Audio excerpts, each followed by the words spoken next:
Espero que estén bien. Yo estoy aquí como cada 15 días leyendo y comentando la columna de esta semana. Recuerden que pueden leer la columna en la revista Forbes y en El Colombiano. La columna de esta semana se llama Hacer una buena universidad toma 100 años, destruirla 4. Desde su llegada al poder, el actual gobierno de Colombia se planteó una política educativa bastante ambiciosa. Uno de sus principales objetivos fue ampliar masivamente la oferta de educación pública terciaria a través de la construcción de nuevas universidades en municipios pequeños y aislados. Este objetivo se ha decantado en una estrategia llamada Universidad en tu territorio, la cual cuenta con un presupuesto de más de 5 billones de pesos. Yo simpatizo con las motivaciones detrás de Universidad en tu territorio. Crecí en un pueblo y tuve que irme a una ciudad para poder estudiar en una buena universidad pública. A pesar de esto, tengo profundas dudas sobre la efectividad de esta estrategia y quisiera reflexionar al respecto. Mi mayor duda parte de los retos que implica construir desde cero las capacidades que se esperan de instituciones educativas de alta calidad. Para ilustrar estos retos, usaré un ejemplo de éxito que conozco de cerca, la Universidad de Stanford, el lugar donde trabajo. Esta universidad fue creada en 1885 por Leland y Jane Stanford, una pareja de millonarios que buscaba rendir homenaje a su único hijo, recientemente fallecido. La universidad fue creada en el rancho de recreo de los Stanfords, en un punto remoto del norte de California. Los comentaristas de la época no podían creer que este excéntrico proyecto pudiera tener futuro. ¿Quién iba a querer estudiar en esta nueva universidad en medio de la nada? ¿Quién querría trabajar en una universidad completamente carente de prestigio? ¿Quién querría visitar una universidad a tantos días de viaje en la costa este, donde se concentraba la vida intelectual? Con esto estoy queriendo decir, es un proyecto Stanford en el siglo XIX parecido a lo que es construir una de estas universidades en un lugar remoto de Colombia. Un siglo y medio después, Stanford es considerada una de las mejores universidades del mundo. ¿En qué se equivocaron los comentaristas de la época? Diría que su error estuvo en subestimar tres elementos puntuales. Primero, la administración de la universidad realizó un esfuerzo extraordinario de atracción de talento que persistió por décadas. Mucho de este esfuerzo estuvo basado en ofertas salariales muy generosas que se apalancaban en las redes sociales de los directivos originales y que implicaban grandes apuestas a áreas de investigación y figuras subestimadas en la Academia Americana del momento. Esto fue ignorado por los comentaristas de la época, quienes no pudieron ver que, a pesar de que buena parte de la creación de la universidad implicó la construcción del campus, el verdadero esfuerzo fundacional estuvo en la edificación del aparato profesoral. Segundo, los comentaristas de finales del siglo XIX no lograron anticipar el impulso que la universidad recibiría gracias a sus alianzas con el Estado y el sector privado. En realidad, es solo luego de la Segunda Guerra Mundial que Stanford empieza a ser vista como una universidad de prestigio nacional. Esto fue, en buena medida, gracias al aprovechamiento de contratos y acuerdos militares con el gobierno americano. Estos eventualmente serían reemplazados muy exitosamente por una cooperación cercana con el sector privado, particularmente con el sector tecnológico. Y aquí hay infinidad de historias de las que no hablo en la columna y no sé si alcance a hablar ahora sobre como los hitos y toda la mitología fundacional alrededor de Stanford y del Silicon Valley. Como a la gente que le interesa el emprendimiento en el sector tecnológico, hay unas historias súper interesantes ahí. Finalmente, y quizás este sea el elemento más importante que subestimaron los comentaristas de la época, Stanford disfrutó de la continuación del milagro económico californiano. California es quizá el episodio de éxito económico más grande de la historia. Para mediados del siglo XIX, California era una de las regiones más remotas de las Américas. Hoy es la economía subnacional más grande del mundo. Si fuera un país, sería el quinto país más rico del planeta. Así, lo que parecía una universidad en medio de la nada se convertiría en una universidad en el corazón de una de las economías más dinámicas del mundo. Ahora, ¿esto cómo nos sirve para pensar la política del gobierno de Colombia? Creo que nos ayuda a identificar la ausencia de algunos elementos esenciales para el éxito de esta difícil empresa que es crear una universidad duradera de alta calidad en la periferia. Para empezar, la atracción de talento profesoral por parte de de universidad en tu territorio no parece ser una prioridad. E incluso si lo fuera, hay pocas razones para pensar que se pueda hacer exitosamente. Los procesos de contratación en las universidades públicas colombianas están poco alineados con los mercados internacionales y los salarios de enganche son bastante bajos. Esto puede no ser grave para las universidades tradicionales en las grandes ciudades, porque el prestigio de ellas y la alta calidad de los estudiantes que tienen atraen a muchos profesores brillantes. Sin embargo, estos elementos parecen difíciles de ofrecer, al menos en el corto plazo, en estas nuevas instituciones en la periferia que se planean realizar. En segundo lugar, las alianzas con el sector privado son bastante lánguidas. Este ha sido uno de los grandes retos del sistema universitario público en el país. Los movimientos estudiantiles ven con suspicacia el involucramiento del empresariado en las universidades y las iniciativas de Estado, empresa, universidad se han mostrado poco sostenibles en el largo plazo. Esto, de nuevo, solo se esperaría aún más problemático en las regiones más apartadas del país, donde el aparato productivo es más pequeño y está dominado por la informalidad. Finalmente, y es difícil anticipar, em, finalmente es difícil anticipar que la periferia colombiana goce de mayor crecimiento económico en el corto y mediano plazo. Si algo, la tendencia es la opuesta. Además de la ininterrumpida migración del campo a la ciudad, la reducción en la fecundidad, aunque más tardía en las zonas rurales, prontamente será prevalente también allí. Y lo que uno debería esperar es un campo cada vez menos poblado. Siento que esto no solo debería hacernos reflexionar sobre la viabilidad de universidad en tu territorio, también debería servirnos para reconocer el valor del sistema educativo actual. En Colombia existen muy buenas universidades. Lo son gracias a muchas décadas de inversiones, aprendizajes y buena fortuna. Por supuesto que sería fantástico si existieran 10 más de ellas en regiones apartadas. Sin embargo, esto es algo bastante difícil de hacer. Y en el esfuerzo por lograrlo, se están dejando de lado recursos para aquellas buenas universidades ya existentes. Y esto es preocupante si reconocemos la crisis que muchas de ellas enfrentan hoy. Aunque construir una gran universidad tome 100 años de esfuerzo y muchos golpes de suerte, unos cuantos años de algo de decisión seguramente basten para destruirla. Esa es la columna y es una columna un poco extraña porque usa un ejemplo como en detalle para eh, un ejemplo además extranjero para tratar de inferir como enseñanzas de la política colombiana actual, pero digamos, creo que el punto, digamos, se logra, ¿no? Es una reflexión sobre lo que uno quisiera o sobre las cosas que deberían pasar para que estos proyectos que en principio suenan tan inviables realmente sean posibles. Incluso, digamos, parte como de mi esfuerzo argumentativo aquí era uno de escepticismo, ¿no? No simplemente decir cómo es inviable este tipo de iniciativas de construir unas universidades en medio de la nada, sino partir de hecho de un caso que sí fue exitoso, ¿no? Entonces decir, mire, no es que esto no se pueda hacer, se puede hacer y hay evidencia. O sea, les voy a hablar de un caso específico eh, que parece ir en línea de lo que ustedes quieren hacer y lo que voy a tratar de sugerirles es que no están los elementos necesarios para que eso suceda, ¿sí?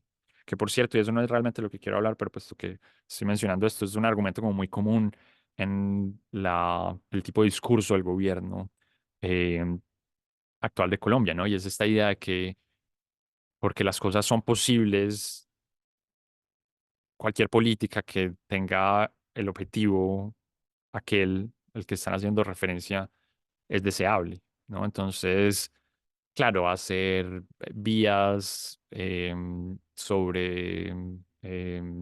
sobre zonas como sensibles ecológicamente es posible, ¿no? Entonces, en varias de las islas de Hawái hay carreteras que lucen así, ¿no? Son puentes largos, largos, que seguro tienen menos impacto que, digamos, meter los carros como dentro pues, de los sistemas. Entonces no es que no sean posibles hacerlos, ¿no? Entonces la pregunta es como bajo qué condiciones esas son las mejores opciones, en fin, ¿no? Entonces, en fin, lo que quiero decir, no me quiero desviar porque quiero concentrarme en el tema educativo, pero digamos, este gobierno parece sugerir con frecuencia como que cualquier globo es una buena idea de política porque es factible y entonces los que se oponen a ellos son personas como que no quieren que se cambien las cosas, ¿no? Entonces parecen simplemente como desconocer toda la infinidad de limitaciones detrás de lo que es una idea que puede sonar razonable, que bajo ciertas circunstancias es posible y que se le puede ocurrir uno en una mañana tomando café versus lo que es una política viable que puede ser efectiva y pues que puede ser además una forma conveniente de usar recursos, ¿no? No solo es que las políticas se puedan hacer y que tengan buenos resultados, sino que tengan mejores resultados que las alternativas, ¿cierto? En fin, de nuevo, no quiero distraerme con eso. Quiero realmente hablarles es de educación, porque la columna es eso lo que trata de enfatizar, que extrañamente ha sido, digamos, yo siento que la educación tradicionalmente había estado en el corazón de la discusión como de política pública en Colombia y recientemente, digamos, con este gobierno de forma extraña ha pasado un poco a un segundo plano, ¿no? Y la gente, digamos, como que hay otros tantos focos em, de atención y de problemas como prioritarios. No se ha hablado mucho de educación recientemente, pero quizá lo primero entonces que quiero mencionar es hacer referencia a la crisis de las universidades hoy. Y esto es algo que yo, de hecho, me tomó un poco por sorpresa cuando yo me fui a Colombia hace ya varios años. Las universidades estaban en un auge, en particular algunas universidades privadas, pero realmente todo el sector estaba prosperando. Y las universidades están haciendo nuevos edificios, están abriendo nuevas sedes y, y recientemente me he enterado que el sector realmente está pasando por una crisis profunda y es una crisis amplia, ¿no? No solo son un puñado de instituciones a las que uno puede adjudicarle como malos manejos, porque por supuesto siempre hay organizaciones a las que les va mal porque las cosas no funcionan bien, pero parece ser una crisis sistémica. Y desde que oí por primera vez esto, que me ya hace más de un año, que me llamó la atención, le he prestado algo de como de atención al tema y, y lo que parece ser es que, de nuevo, yo no soy un experto, yo estoy viendo esto desde lejos, pero lo que entiendo es que hay como dos grandes motores detrás de esta crisis. Por un lado hay algo que es de carácter estructural y me cuesta pensar cómo se había ignorado esto por tanto tiempo y son los efectos de la transición demográfica. Entonces, lo que ha pasado es que la reducción en la fecundidad, del número de hijos que tienen las familias, empieza a traducirse ya en menos gente en el rango de edades de la gente que naturalmente va a las universidades, ¿no? Entonces las familias empezaron a hacerse más pequeñas y ustedes pueden imaginarse, claro que las familias de sus papás eran grandes y las de sus abuelos son más grandes, em, pero siempre, digamos, había habido em, suficientes personas para que la población joven se mantuviera en expansión y eso entonces naturalmente quiere decir más gente que va a demandar servicios de educación terciaria. Lo que estoy diciendo ahí era un mercado permanentemente en expansión. Y lo que ha pasado en los últimos años es el punto en el que esa transición demográfica empieza a traducirse en menos jóvenes y entonces menos gente que simplemente está en el rango de edad en el que masivamente se consume educación terciaria. Y, y eso es un problema, digamos, y hay, pues, digamos, un problema estructural. Y aunque tiene algunas soluciones, pues no, pues son soluciones parciales, digamos, en el sentido en el que, claro, por supuesto, hay cosas que se pueden hacer. La más obvia es ampliar cobertura, ¿no? Entonces, yo entiendo que la cobertura en educación terciaria de Colombia es cercana al 30%. Entonces, hay un 60% de gente como en rango de edad para ir a la universidad que no va. Entonces, que toda esa gente vaya a la universidad, por ejemplo, es una opción. Em, lo que yo entiendo es que, a ver, digamos, no existe algo así como 100% de cobertura en educación terciaria. Lo que yo entiendo es que en buena parte del mundo desarrollado las cifras son cercanas, ¿no? Hay mucha gente que hace otras cosas con su vida, no ir a la universidad y hace otras cosas. Em, entonces, digamos, yo no sé qué tanto espacio haya para algo así. Lo otro es ofrecer educación en otros rangos de edad, ¿no? Entonces, la ampliación, por ejemplo, de la educación de posgrados, ¿sí? Y eso, de hecho, es un rango en el que las universidades están ampliando eh, pues la oferta y creo que es posiblemente como las líneas de negocio más robustas de las universidades recientemente. Pero el problema está ahí, es decir, el problema está ahí y no va a cambiar en el mediano plazo si algo se va a profundizar porque la fecundidad en el país sigue, si algo sigue reduciéndose. Entonces, parte de los problemas de una sociedad que se está envejeciendo y no sé muy bien cómo se puede resolver eso. Ahí hay además unos elementos interesantes como regionales, ¿no? Entonces hay unas regiones donde esto parece estar pasando más lentamente. En la costa, por ejemplo, la transición demográfica ha sido más lenta y entonces entiendo que eso también se está traduciendo en, digamos, como un menor impacto en las matrículas de las universidades de la costa Caribe me refiero específicamente. Pero bueno, es decir, de nuevo, ese es un problema que está ahí. Y posiblemente lo que vamos a empezar a hacer es pensar como en otras partes del mundo donde la transición demográfica ha sucedido antes, como qué elecciones em, hay allí. Como el otro gran elemento que parece ser importante en esta crisis es estrictamente coyuntural y es básicamente la política educativa del gobierno. Entonces, buena parte del sistema, y no solo el público, sino también el privado, eh, ha surgido bajo el auspicio del apoyo del gobierno. Esto a través de formas, digamos, de mil formas, pues, entre ellas los subsidios a la demanda. Entonces, fue pues, muy controversial la implementación de programas como Serpilo Paga, que pues canalizó muchos recursos a universidades privadas. Básicamente lo que se decía era decirle a los muchachos, en general los más pilos, entonces no era una política exhaustiva en términos de pues, aspirar como a cubrir a toda la población y eso, digamos, posiblemente es una crítica razonable. Y pues bueno, no me voy a entrar, no me voy a, como, no voy a ahondar como en eso en este momento. Pero el punto es que, bueno, esos recursos que implicaban entonces darle a esas personas la posibilidad de que estudiaran donde quisieran y el Estado les pagaba a estas universidades que ellos escogían, pues representó una fuente de financiación muy efectiva para muchas universidades y fue sostenible por pues, muchos años. Pero incluso sin pensar en ese tipo de políticas como dirigidas específicamente y como con tanta flexibilidad como al sector privado, hay cosas simplemente como la política de créditos del ICETEX, ¿no?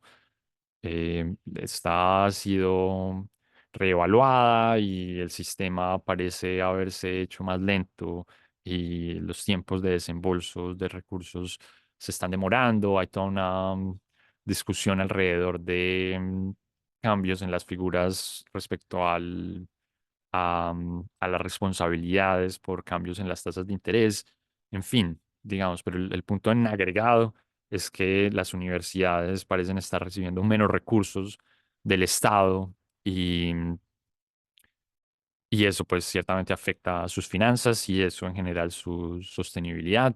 Esto entonces se ha empezado a traducir en no solo cifras como negativas en el desempeño financiero de muchas empresas, sino en despidos, en reducciones de salarios, en fin. Esa es la crisis, ¿sí? Y eso está como subyacente en esta columna, ¿no? Entonces, la columna lo que hace es decir, mira, existe esta política específica o esta estrategia específica dentro de la política general educativa del gobierno y esta está dirigida a otras cosas, está dirigida a construir nuevas universidades o nuevas sedes de universidades, y es una sutileza quizás relevante aquí y es una de las dimensiones en las que la política se ha ido matizando pero no en robustecer universidades que ya existen, ¿no? Es escoger plata que quizá antes se usaba o terminaba en cierto momento en universidades que ya existían, sino vamos a hacer nuevas universidades en lugares remotos. Y eso es un poco, digamos, mi reflexión al final, es como, bueno, ¿qué tanto sentido tiene realmente hacer eso, sobre todo en una coyuntura difícil? Quiero mencionar dos elementos rápidamente que me parece como importantes y no incluí en la columna como para no desviar la atención y de hecho en estos comentarios que estoy haciendo soy consciente como el montón como de opiniones que tengo sobre el asunto y pues ciertamente van mucho más allá de lo que la columna trataba de alcanzar. Pero esas otras dos cosas que quería mencionarles, una era la gobernanza de las universidades públicas y la otra es como hacia dónde entonces, si este tipo de política no es posible, no es posiblemente la que más potencial tenga, entonces cuáles podrían ser.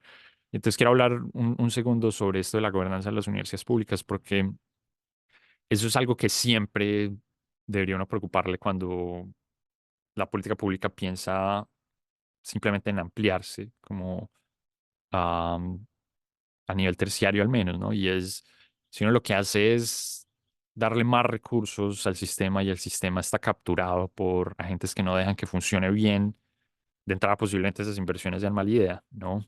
Y de eso no hablé aquí, yo he escrito antes en el pasado de los grandes retos que tienen para que funcionen bien las universidades públicas en el país, ¿no? Y como hay un montón de grupos de interés y esto quiere decir grupos de movimientos estudiantiles, sindicatos de profesores, de trabajadores, incluso de egresados que tienen cooptado tienen cooptadas las organizaciones, ¿no? Y entonces trabajan para mejorar sus beneficios. Esta semana salió una lista de los profesores mejores pagados de las universidades públicas, al menos de la Universidad Nacional, y eran muy, muy buenos salarios, ¿cierto? No, pues no va a juzgar si estas personas se merecen o no esos salarios, em, pero hay una amplia como reconocimiento de que existen como grandes beneficios de actores dentro del sistema que al menos para estándares como del país son extraordinarios y que se mantienen en buena medida a través de influencia política. Entonces, esto se traduce en que sea muy difícil hacer más eficientes las universidades públicas debido a que estos actores se entrometen en eso. Y no, pues digamos, esto creo que no es muy difícil de evidenciar. Yo era como completamente consciente de esto cuando era estudiante en la Universidad de Antioquia, ¿no? Pues, el movimiento estudiantil tenía ciertos intereses y cada tanto estábamos en paro por cosas que no tenían nada que ver con el manejo ni siquiera de la universidad, sino que era parte como de las luchas políticas internas. Y entonces la gran pregunta ahí es de nuevo si uno lo que hace es invertir más en estas organizaciones que tienen estos retos estructurales para ofrecer educación de alta calidad de forma eficiente, pues hay buenas razones para dudar de cuán razonable es esa idea. Sin embargo, y esto es algo paradójico, esta idea de crear nuevas universidades sea posiblemente una forma de afrontar ese problema de gobernanza, ¿no? Y es que estos problemas de gobernanza resultan de grupos de interés que tradicionalmente han logrado capturar estas organizaciones, pero nuevas universidades están ausentes de eso, ¿no? Entonces, una nueva universidad puede crearse con nuevos estatutos y, y nuevas formas de manejarse donde uno pueda garantizar que esto no suceda. Entonces, de hecho, sí creo que hay una forma de reformar la gobernanza del sistema educativo superior en el país, es a través de eso, es a través de la creación de nuevas instituciones públicas en las que no se permita que estos intereses particulares alejen a la organización del objetivo que es ofrecer educación de alta calidad de la mejor forma para la mayor cantidad de gente, ¿sí? De todas formas, ese no parece ser el objetivo de la política del gobierno y, y me sorprendería mucho, incluso si hayan pensado en esto en lo absoluto, pero ese era un elemento como que me parecía interesante señalar. Y finalmente lo que quiero hacer es como reflexionar, pues tratar de ser un poco más constructivo y pensar como bueno, pero entonces, ¿qué tipo de política se puede manejar? Em, y aquí quisiera volver a algo de la columna que es con lo que empiezo, y es que a mí el objetivo, digamos, la motivación de Universidad en tu Territorio me agrada mucho, o sea, que definitivamente trata de responder a un problema real. Es difícil que la gente fuera de las grandes ciudades acceda a educación universitaria de calidad. Pero ahí tengo que decir como dos cosas. Lo primero es que ese no es un problema que se pueda solucionar por completo. O sea, en ninguna parte del mundo se puede, digamos, sistemáticamente se tienen disponibles universidades de alta calidad en lugares muy remotos. Simplemente porque, digamos, la actividad de educar y el negocio de hacer una universidad tiene economías de escala. Y eso quiere decir básicamente que uno necesita mucha gente para que las cosas funcionen y funcionen bien. Em, Entonces es inevitable que eso suceda, ¿sí? Así que la gran pregunta no es, digamos, como que el gran esfuerzo de política no debe ser resolver por completo ese problema, sino reflexionar sobre hasta qué punto es eso aceptable, ¿no? Es aceptable que en cierta región no haya una gran universidad. Y, y lo que uno entonces puede tratar de hacer para pues ser incluyente con las regiones más pequeñas es pensar en programas de alguna menor escala y a ver, entonces uno necesita una universidad nacional de la calidad de las de Bogotá en cada región del país. Posiblemente uno le convenga tener universidades más pequeñas, quizá no tan buenas, o al menos no con tantos recursos y variedad de oferta de programas y demás. Y ahí es donde conviene pensar en cosas que ya existen un poco, ¿no? Entonces el SENA nació un poco con ese objetivo y cumple más o menos esa función y hay mucha gente que tiene como cuestionamientos respecto a las virtudes del SENA, pero realmente hace, digamos, tiene una presencia masiva, ofrece educación muy buena parte de ella, como muy coherente con las necesidades y como potencialidades del territorio. Y posiblemente lo que uno quiere hacer es fortalecerla, ¿sí? De nuevo, uno vuelve a caer aquí entonces en los retos de gobernanza. El Sena no está exento de estas reflexiones que hacía antes de qué tan politizado está y realmente qué tanto los recursos que uno le invierte se traducen en cosas que le sirvan a la gente para mejorar su educación, ¿cierto? Pero digamos, al menos eso es algo que puede ser más factible que empezar a hacer edificios y crear nuevas organizaciones que posiblemente no terminen satisfaciendo las necesidades reales de la gente. Dos cosas más voy a reflexionar sobre eso. Otra es, de pronto hay que volver a hablar de subsidios a la demanda. Quizás sea mucho más barato que a la gente de las regiones remotas se le pague por irse, para irse a estudiar a sus ciudades capitales. Quizá pueda hacerse un programa menos generoso y menos focalizado a los más pilos y sean programas que entonces le permitan a más número de gente ir a no a la universidad que quieran, sino a un puñado de universidades cercanas que sean mejores y en fin, como que eso creo que es factible.